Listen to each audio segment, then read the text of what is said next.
Bom dia, internautas, uma vez mais com vocês, nessa manhã chuvosa, clima outonal, inverno acenando, que está vindo. E vamos falar hoje um pouquinho sobre luz. Eu digo luz, mas é energia elétrica. Vamos retroceder um pouquinho no passado. Nós usávamos vela, ou luz de querosene, as lamparinas, bem antes disso, as tochas para iluminar as noites. Hoje não é só para iluminar que nós temos a energia elétrica, que é um complexo, complicado, não vou falar disso, mas eu tenho comigo um convidado, o Piero Campestrini, é isso? Isso.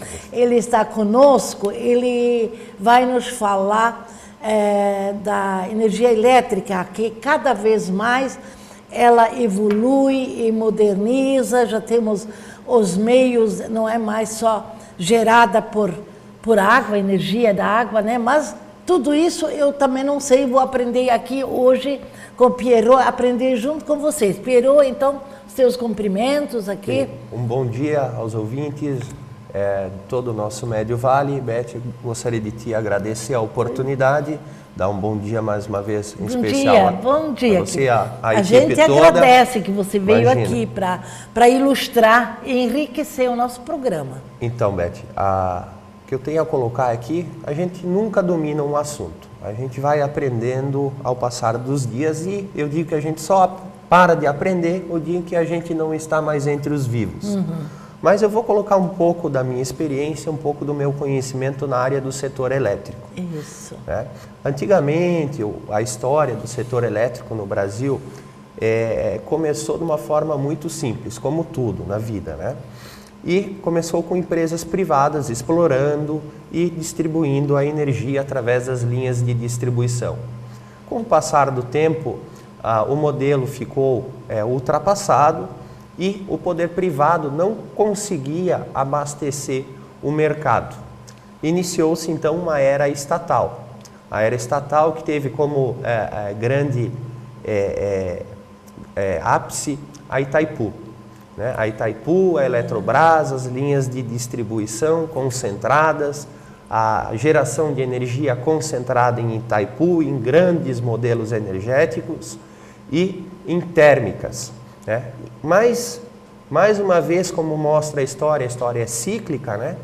Se teve a necessidade de voltar ao modelo privado.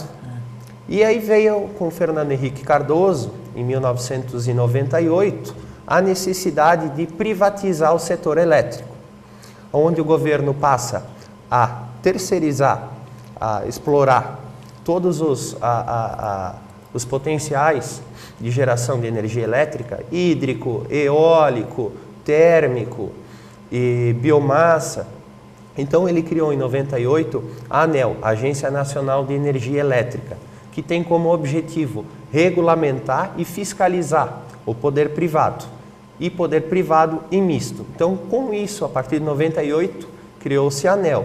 A Agência Nacional, por sua vez, criou algumas regras diferentes de energia para começar a incentivar a geração de energia dita de métodos menos agressivos ao meio ambiente, que seriam PCHs, eólico e tal. Exatamente.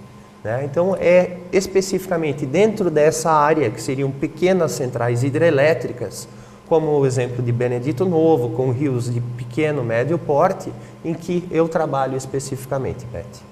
Olha, isso é muito interessante, principalmente no que diz respeito ao meio ambiente. Eu sou uma defensora do meio ambiente. Eu não sou fanática, eu não sou, como se diz, eco-chata, mas eu sou ambientalista, sim. Né?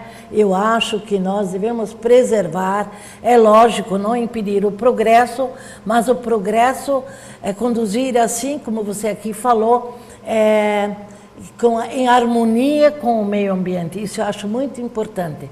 Mas você vai ter mais coisas a nós falar. Você falou em Benedito. Benedito, você já tem algumas pequenas hidrelétricas, não tem? Exato. Já funciona. Fale-nos um pouquinho Então, a respeito. eu vou colocar um pouco da experiência e correlacionar as grandes centrais hidrelétricas com o Benedito Novo. E comentar o que tu colocasse, que é uma grande preocupação nossa, a questão ambiental. Esse ano eu estive visitando Itaipu e outras 2 usinas no Paraná, que são do rio Iguaçu. Itaipu está na Foz do Iguaçu, né? E a gente constatou o que já estudava, que a área de alagamento, toda a área em que a usina está envolvida é muito grande.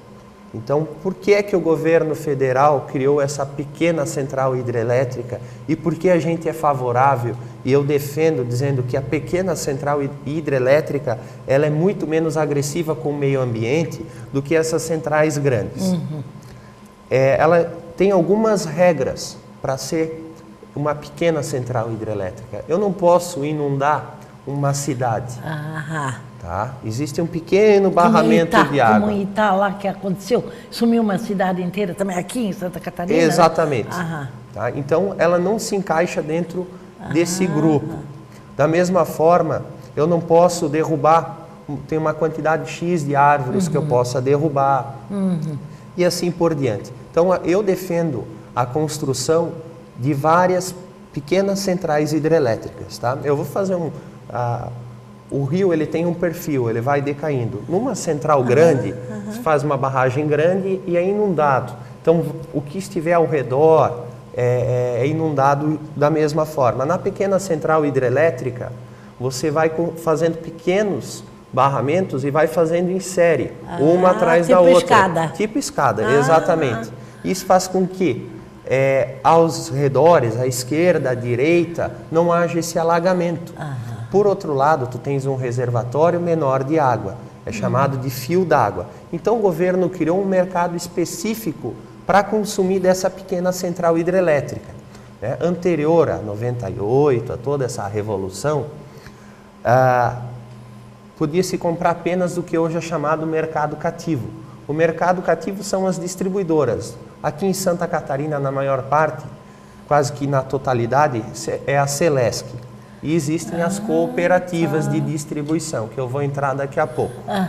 Que interessante. Veja bem, como eu falei aqui, telenautas, que eu vou aprender junto com vocês aqui essas explicações, que eu acho que é muito, como ele falou, nós vamos aprender sempre até o dia da nossa derradeira partida. Isso é muito interessante, né? Que é super interessante isso aí. Por isso, para Benedito, eu não vejo esse alagamento. Mas mais tarde até eu quero te perguntar, aqui para a Piúna, né?